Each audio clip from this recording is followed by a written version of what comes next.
again to Singapore. Bien, choqueta que como ya. மிஞ்சன் பண்ணா அந்த இடத்துல தான் எடுக்கணும், இல்லாட்டி இப்படி தான் அது எடுக்கிற வரைக்கும் ஒத்துக்கவே மாட்டார். மூஞ்சி மாறிடுறதுனால அங்கேயே போகலாம் வாங்க.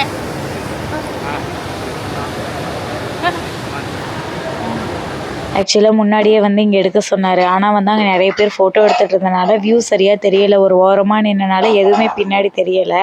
அதனால சரி அங்கே நின்று எடுக்கலாம் அப்படின்னு சொல்லிட்டு தான் நாங்கள் அந்த சைடு எடுத்துகிட்டு அதுக்கப்புறம் இந்த சைடு காமிக்கலான்னு சொன்னேன். ஆனால் அவர் கேட்கல. இந்த சைடு தான் ஹாய் சொல்லி ஆரம்பிக்கணும் அப்படின்னு சொல்லி அடம் பிடிச்சி இந்த சைடு ஹாய் சொல்கிறாரு. ஹாய். ஏஜென்ட் கீழே விழுந்துட்டா தான் நெத்தியில் கொஞ்சம் அப்படியே லைட்டாக பிளாக் ஆகிடுச்சு. அந்த இடத்துல நின்று ஹாய் சொல்லியாச்சு. நிஞ்சனோட ஆசை நிறைவேற்றியாச்சுங்க. உங்களுக்கு காமிக்கிறேன் பாருங்க.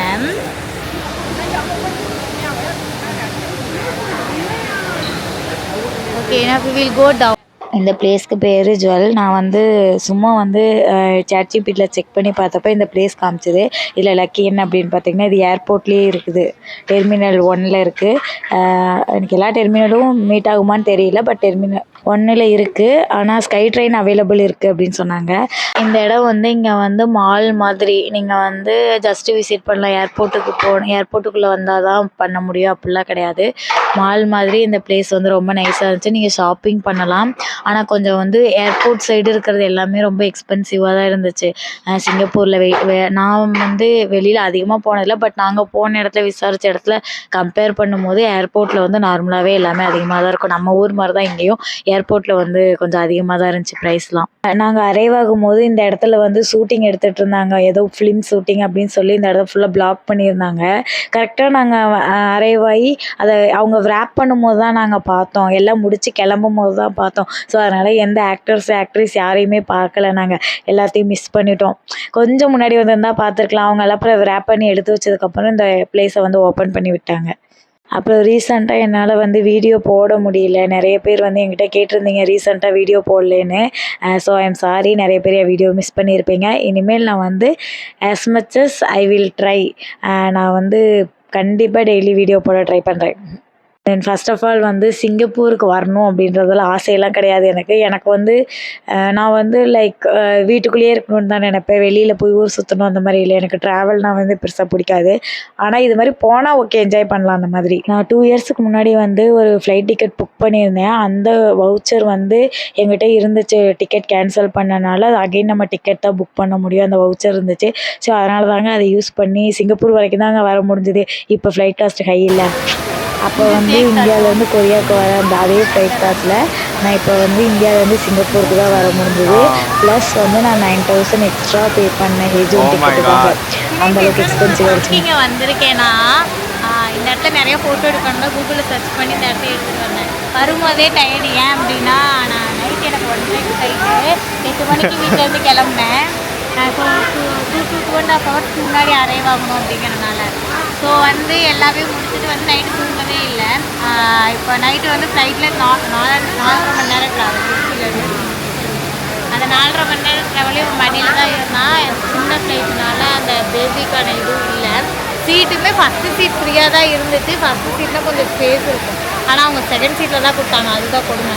அப்புறம் என்ன பண்ணுறது, அதுலேயே அட்ஜஸ்ட் பண்ணி சின்ன சீட்டு வேறு இவனையே பிடிச்சிக்கிட்டே நம்ம உட்காந்துருக்கணுமா. ஸோ நம்ம வந்து கொஞ்ச நேரம் தூங்கினேன். அதுவுமே கான்சியஸ் ஸ்லீப் தான். ஏன்னா அவங்கள வந்து கான்சியஸாக ஸ்லீப் பண்ணாதான் அவங்க நம்ம கஷ்டம் பண்ணுறது அந்த மாதிரி தான் சொன்னேன்.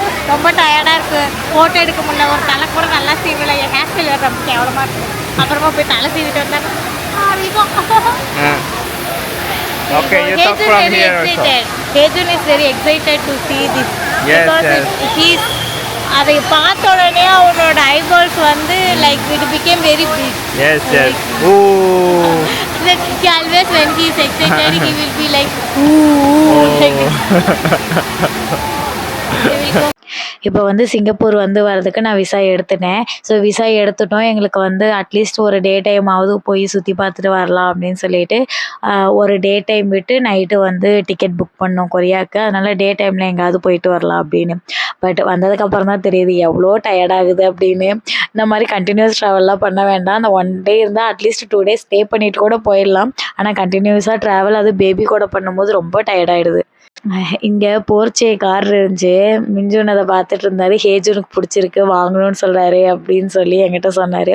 அப்படி என்னப்பா வாங்கணும் அப்படின்னு சொல்லிட்டு போய் அங்கே பொம்மை காரை பார்த்தாவேங்க $520 கொஞ்சம் பெரிய அந்த பொம்மை காரு. ரொம்ப குட்டியாக இருக்கிறதுக்கு 100 சிங்கப்பூர் டாலருங்களாம். எவ்வளோ அது சின்ன கார் வந்து நம்ம ஊரில் பார்த்தீங்கன்னா ஒரு ₹50 ₹60 வருமா, மேக்ஸிமம் ₹100 ₹200 வருமா. இங்கே வந்து அவ்வளோ விலை போட்டு வச்சுருக்காங்க. பொம்மை கார் தானே, அதில் என்ன அதிசயம் இருக்குன்னு தெரில. அதை விட அந்த அந்த பொம்மை காருக்கு எதுக்கு வந்து $500 எனக்கு ஒன்றுமே புரியலைங்க. அதுக்கப்புறம் எனக்கு வந்து சிங்கப்பூரில் வந்தோடனே யூஸ்வலாக வந்து இமிக்ரேஷனுக்கு ரொம்ப வெயிட் பண்ணுவோம். அப்போ வந்து ஃபுல்லாமே பாஸ்போர்ட் ஸ்கேன் பண்ணால் போதும். அங்கே ஃபுல்லாகவே இமிக்ரேஷன் முடிஞ்சுது. அந்த மாதிரி ஜஸ்ட்டு வந்து கூப்பிட்டாங்க. கூப்பிட்டோனையுமே வந்து பேபிக்குன்னு இருந்தால் தனியாக விட்டுடுறாங்க. அங்கே போனோடனேயுமே வந்து பாஸ்போர்ட்டை வாங்கி ஸ்கேன் பண்ணிவிட்டு ஒரு பட்டன் அமுத்தி அதில் நம்ம ஃபோட்டோ பார்த்து நம்ம பாஸ்போர்ட் தான் வெரிஃபை பண்ணிவிட்டு அவங்க நம்ம ஆல்ரெடி விசா எல்லாம் எடுத்துருக்கோம்ல, அதனால் அங்கே இன்ஃபர்மேஷன் வச்சுருக்காங்க. அவ்வளோதாங்க, இமிக்ரேஷன் முடிஞ்சுது. ஒரு 2 நிமிஷம் கூட எனக்கு ஆகலை. அப்போ வந்து இது மாதிரி இந்தியாவிலேயும் இருந்தால் நல்லாயிருக்கும் அப்படின்னு சொன்னார். கொரியாலேயும் இந்த மாதிரி இல்லை அப்படின்னு அவர்கிட்ட நான் கேட்கும்போது, கொரியாவில் இல்லை, கொரியன்ஸ்க்கு அந்த மாதிரி தான் இருக்குது, ஃபாரினர்ஸ்க்கு தான் அந்த மாதிரி இல்லை அப்படின்னோடனே, அப்போ நீ ஏன் வந்து என் கூடயே வந்து லைன்லேயே நின்று வந்தேன்னு கேட்டதுக்கு, நீ தனியாக வருவேன்னு தான் நான் உங்களோட லைனில் நின்று வந்தேன், ஃபாரினர்ஸ்க்கு இந்த மாதிரி தான் இருக்குது அப்படின்னாரு. அப்புறம் 2வது விஷயம் வந்து இங்கே நம்ம வந்து பேபி வச்சுருந்தோம்னா அந்த டாக்ஸியெல்லாம் புக் பண்ணும்போது டாக்ஸி ஆப்ஷன் தான் சூஸ் பண்ணணும். கார்னு ஒரு ஆப்ஷன் இருந்தால் அதை சூஸ் பண்ணக்கூடாது அப்படின்னு வந்து எனக்கு அந்த டிரைவர் ஒருத்தர், அங்கே டாக்ஸியில் ஏறின டிரைவர் சொன்னார். ஏன் அப்படின்னா இங்கே சிங்கப்பூர் ரூல்ஸ் படி பேபி ஷீட் இருந்தால் தான் காரில் வந்து பேபியை உட்கார வச்சு தான் கூட்டிகிட்டு வரணுமாம்மா. அது டாக்ஸிக்கு மட்டும்தான் அந்த இது இருக்காமா. நம்ம வந்து இந்த கையில் வச்சு இந்த மாதிரி கூட்டிகிட்டு வரதெல்லாம் வந்து அவங்க ரூல்ஸ்க்கு எதிரானது அப்படின்னு சொன்னாங்க. ஸோ வந்தோடனே வந்து ரூல்ஸை கேட்டே ஷாக்காயிட்டேன். அப்புறம் வந்தோடனே வந்து மணி சேஞ்ச் பண்ணலாம் அப்படின்னு சொல்லிட்டு ஆன்லைனில் செக் பண்ணும்போது அதிகமாக வந்து அதாவது ஸ்டாண்டர்டாக இருக்கிறது இந்த முஸ்தஃபா மணி சேஞ்சிங் சென்டர் தான் சொன்னாங்க. அதனால் அங்கே வந்தோம். ஏன்னா ஆன்லைனில் செக் பண்ணாலும் இங்கே வந்து கேட்டாலும் பீப்புளெலாம் என்ன சொல்கிறாங்கன்னா அதுதான் ரொம்ப ஸ்டாண்டர்டான பிளேஸு கம்பேர் டு அதர் பிளேஸை விட அங்கே தான் கொஞ்சம் வந்து காஸ்ட் வைஸ் நல்லா தருவாங்க அப்படின்னு சொன்னாங்க. அதை வந்து நாங்கள் நம்பலை. இருந்தாலும் நாங்கள் 2-3 கடையில் போய் விசாரித்ததை விட ஒரு $1 or $2 ஏதோ 1% மேக்ஸிமம் 1% வந்து இங்கே கம்மியாக தராங்க. கம்மியாக மீன்ஸ் நமக்கு ஃபேவராக நமக்கு கொஞ்சம் அமௌண்ட் நல்லா தருவாங்கன்னு வச்சுக்கோங்களேன், அந்த மாதிரி. ஆனால் நாங்கள் மாற்றலை. ஏன்னா நாங்கள் வந்து கோல்டு பர்ச்சேஸ் பண்ணலாம் அப்படின்னு சொல்லிட்டு ஒரு ஐடியா இருந்தனால நாங்கள் அங்கே போனோம். நாளைக்கு அந்த வீடியோ உங்களுக்கு போடுறேன். இன்றைக்கி வந்து நாங்கள் எங்கே போனோம் அப்படின்னு சொல்லிடுறேன். டைரெக்டாக நாங்கள் போயிட்டு லிட்டில் இந்தியான்னு ஒரு பிளேஸ் வந்து இவர் தான் சர்ச் பண்ணிட்டு வந்தார். எனக்கு வந்து சிங்கப்பூரில் எந்த ஐடியாவும் இல்லை, நான் எதுவும் பார்க்கவும் இல்லை. ஐ டாட் ஆஃப் நம்ம வந்து இந்த ஜுவல்ங்கிற பிளேஸ் மட்டும் நான் பார்த்துட்டு அதுவே நல்ல பெரிய பிளேஸு, நம்ம ஒரு நாள் ஃபுல்லாக அங்கேயே ஸ்பெண்ட் பண்ணலான்ற அளவுக்கு இருந்துச்சாமா. அதனால் அங்கே மட்டும் போயிட்டு வந்துடலாம் அப்படின்ற தாத்தே நான் வந்துட்டேன். அதுக்கப்புறம் தான் இவர் வந்து இந்த லிட்டில் இந்தியான்ற பிளேஸை பற்றி சொன்னார். அங்கே போனதுக்கப்புறம் தான் தெரிஞ்சுது லிட்டில் இந்தியான்னு சொல்கிறத விட எனக்கு லிட்டில் தமிழ்நாடுன்னு சொல்லலாம். அங்கே இருக்கிறவங்க 90% தமிழ் பீப்புள் தான். எங்கே பார்த்தாலும் தமிழ் தான்ப்பா பேசுகிறாங்க. லிட்டில் இந்தியான்னு அவங்க பேர் வச்சதுக்கு பதிலாக லிட்டில் தமிழ்நாடுன்னு பேர் வச்சுருக்கலாங்க.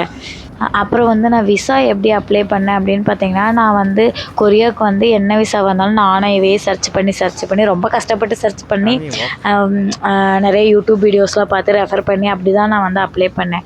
ஸோ நான் வந்து நாமளே அப்ளை பண்ணிக்கலாம் அப்படின்ற ஒரு தாட்டில் தான் நான் வந்து ஃபுல்லாக சர்ச் பண்ணி அதுக்கப்புறம் வந்து எதில் பார்த்தாலும் வந்து நம்ம வந்து டைரெக்டாக அப்ளை பண்ண முடியாது. 2 மாதிரி தான் அப்ளை பண்ணணும். ஒன்று வந்து ஏஜென்ட் மூலயமா பண்ணணும், இல்லை அப்படின்னா அங்கே யாராச்சும் சிங்கப்பூர் ரெசிடென்ட் யாராச்சும் நமக்கு தெரியும் அப்படின்னு சொன்னாங்கன்னா அவங்க மூலயமா அப்ளை பண்ணலான்னு சொன்னாங்க. பட் ஆப்வியஸ்லி தெரிஞ்சவங்களா இருந்தாலுமே வந்து நம்பி கொடுக்க ரொம்ப யோசிப்பாங்க. ஏன் அப்படின்னா நாளைக்கு ஏதாவது ஒரு ப்ராப்ளம் அப்படின்னாலும் அது அவங்களுக்கு வந்து பிரச்சனையாக போய் முடிஞ்சிடக்கூடாதுல்ல, அதனால் யாராக இருந்தாலும் யோசிப்பாங்க.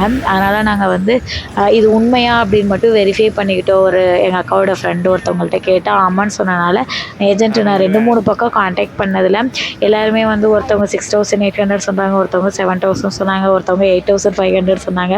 அப்புறம் சென்னையில் வந்து அல்மிராஜ் அப்படின்ற ஒரு வெப்சைட்டில் பார்த்துட்டு அவங்கள்ட்ட கேட்டப்போ அவங்க மட்டும்தான் கம்மியாக சொன்னாங்க. எவ்வளோ சொன்னாங்க தெரியுமா? அதாவது 4,500 சொன்னாங்க, இன்க்ளூடிங் கொரியர் எல்லாமே சொல்லிட்டாங்க.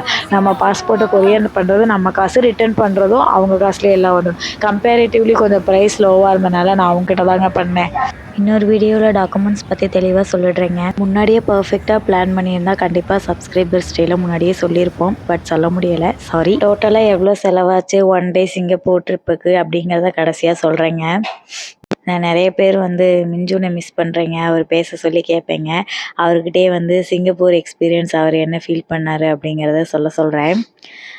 மிஞ்சுன், can you share your experience about Singapore? Actually, I visited Singapore 2 years ago, but last time I didn't know that Singapore has this much Indian people, and this little India was really good. You know, every street is very clean and people are kind, and every products are very cheap and good quality, and you know, food was also very good, I think. So this is the very good developed India future version, I think. So yeah, it was really good city. How many times you went to Singapore? For me, it's third time. No, fourth time, including the layover before. Okay. So yeah, it's fourth time. With whom you went? First, I came with my high school colleagues. It was some high school trip. How can I say? Graduation trip. So I visited many colleges in Singapore. There's a number one Asia colleges are in Singapore. I forgot the name. And then Singapore National University and one more university I visit. And after that, it was with Teok for business trip. After that, it was layover. And fourth time is this trip, day trip with you. So my last experience with you was the best among that trips. Minjun, I want to ask why you always go foreign trip with தேவுக். தேவுக் வந்து அவரோட ஃப்ரெண்டுங்க. எங்கள் marriage வீடியோஸில் பார்த்தீங்கன்னா அவர் இருந்திருப்பார். இப்போ அவர் US போயிட்டாரு. So அதனால் அவர் எங்களால் மீட் பண்ண முடியல. மிஞ்சுன், tell me, why are you going abroad with Devuk? You went to Thailand also with Devuk, right? Yes. Mostly it's business trip. You know, there was my business partner, and also they really like to go foreign countries. So I was just joining with him. Okay. அவர் தான் சொன்னாருங்க, இது வந்து Singapore நிறைய தடவை வந்திருக்கேன் அப்படின்னு சொல்லிட்டு. எனக்கு அந்த டைமில் பயங்கர டயர்டு, எதுவுமே கேட்க முடியல. ஸோ அதனால் உங்கள் முன்னாடியே கேட்டு அதை ஷேர் பண்ண வைக்கலாம் அப்படின்னு சொல்லிட்டு இது பண்ணோம். இது வந்து நம்ம தமிழ் ஃபுட்டு கடை தான், குமார் அப்படின்னு சொல்லி ஒரு ஷாப் இருந்துச்சு. அங்கே இருக்கிறவங்க வந்து ரெக்கமெண்ட் பண்ணாங்க. ஸோ அதனால் சரி இங்கே போய் சாப்பிட்லாம் அப்படின்னு சொல்லிட்டு வந்தாங்க. வெயில் அலைஞ்சு திரிஞ்சு காஞ்சு கருவாடாக தான் இருந்தாங்க மிச்சம். ஏன் அப்படின்னா எனக்கு தெரியாது இந்த அளவுக்கு சம்மர் இருக்கும் அப்படின்னு தெரியாது. ஸோ அங்கே லிட்டில் இந்தியா முடிச்சுட்டு இங்கே மரீனா அப்படின்ற ஒரு பிளேஸ்க்கு வந்தோம். பட் எங்களுக்கு சுற்றி பார்க்க முடியல. ஏன் அப்படின்னா வந்து நிற்கும் போது ஹேஜு நான் வந்து கண்டினியூஸாக தூக்கிட்டே இருந்தேன். இவர் லக்கேஜ் எல்லாம் மெயின்டைன் பண்ணார். இன்னொன்று இவர்கிட்ட ஹேஜுன்னு இருக்க மாட்டேன்ட்டான். எனக்கு காலே நடுங்க ஆரம்பிச்சிருச்சு. அதனால் வந்து இங்கே சுற்றி பார்க்குறதுக்கு வந்து ரொம்ப தூரம் போக வேண்டியதாக இருந்துச்சு. ஆல்மோஸ்ட் அந்த மேப்பில் பார்த்தீங்கன்னா அந்த ஒரு பெரிய பில்டிங்கில் போட் இருக்கும். அங்கே வந்து ஃபுல்லாக ஷாப்பிங் மால் மாதிரி அந்த இடத்துக்கு போகலாம், காஃபி ஷாப் எல்லாமே இருக்குது, போகலாம் அப்படின்னு தான் டிசைட் பண்ணோம். பட் வந்து அவ்வளோ தூரம் வந்து என்னால் போக முடியாது அப்படின்னு சொல்லிட்டு கடைசியாக பிளானை கேன்சல் பண்ணிவிட்டு அகைன் வந்து ரிட்டர்ன் கேப் புக் பண்ணி ஏர்போர்ட்டுக்கே வந்து ரெஸ்ட் எடுக்கலான்னு சொல்லிட்டு வந்துட்டோம். இவ்வளோ தாங்க நாங்கள் மொத்தமாக போன பிளேஸு இந்த சிங்கப்பூரில். நான் அந்த கோல்டு பர்ச்சேஸு நம்ம ஊருக்கு அங்கே ஊருக்கு எவ்வளோ டிஃப்ரெண்ட் இருக்குது எல்லாமே உங்களுக்கு டீட்டெயில்டாக வந்து நெக்ஸ்ட் வீடியோவில் சொல்கிறேன்.